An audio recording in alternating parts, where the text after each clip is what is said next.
नाज़रीन, सिविल अस्पताल टंडो मोहम्मद खान जी express line में गैर कानूनी कनेक्शन लगल हुअण वारी शिकायतन खां पोइ MS ऐं हेस्को अख्तियारियन गैर कानूनी कनेक्शन काटे छॾिया। उन हवाले सां रिपोर्ट करे रहियो आहे हफ़ीज़ मेमण।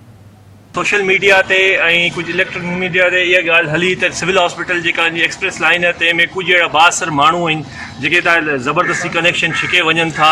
त उन्हनि जे हवाले सां जॾहिं असांखे ख़बर पई त असां अची MS साहब सां मुलाक़ात कईसीं त MS साहब ॿुधायो त असां हिकु ॿ दफ़ा कटियूं आहिनि पर उहे ज़बरदस्ती वरी ॿिए दफ़े हणी था वञनि। काफ़ी त चौकीदार मिलिया त असांखे धमकायो वञे थो, मोतमार धमकियुनि ताईं बि असांखे ॾिनियूं वियूं आहिनि। त इन करे असां MS साहब चयोसीं तव्हां हिननि जे ख़िलाफ़ु एक्शन करियो, तव्हां लाइनमैन घुरायो, पंहिंजो तारूं तमामु कटरायो। इंशाअल्लाह ताला ही शहरी असां जेके बि असांजी तंज़ीमूं आहिनि सियासी समाजी उहे अवां सां गॾु बीहंदियूं। असल में चवण जो मक़सदु इहो आहे त हिन ते जेॾी महिल लोड थो पए ब्रेकर सड़ियो वञनि, ब्रेकर टिपटियो वञनि, उन खां पोइ न्यूट्रिशन या वार्डन एमरजेंसी आहे उहा लाइट बंदि थियो वञे, पोइ वरी इहा DHQ ते ज़िम्मेदारी आहे त उहे ब्रेकर हिकिड़ो ब्रेकर तक़रीबन 5 खां 10,000 रुपयो आहे, बार बार उहे सड़नि था।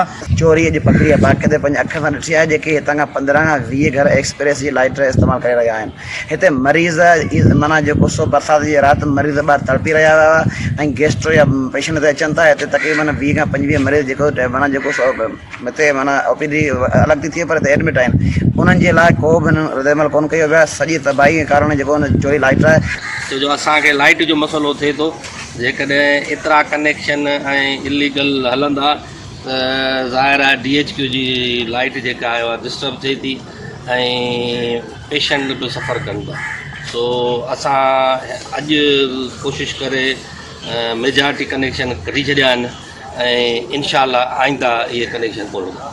अस्पताल जे MS ऐं शहर जे सियासी समाजी अॻवाननि जा वीचार ॿुधा।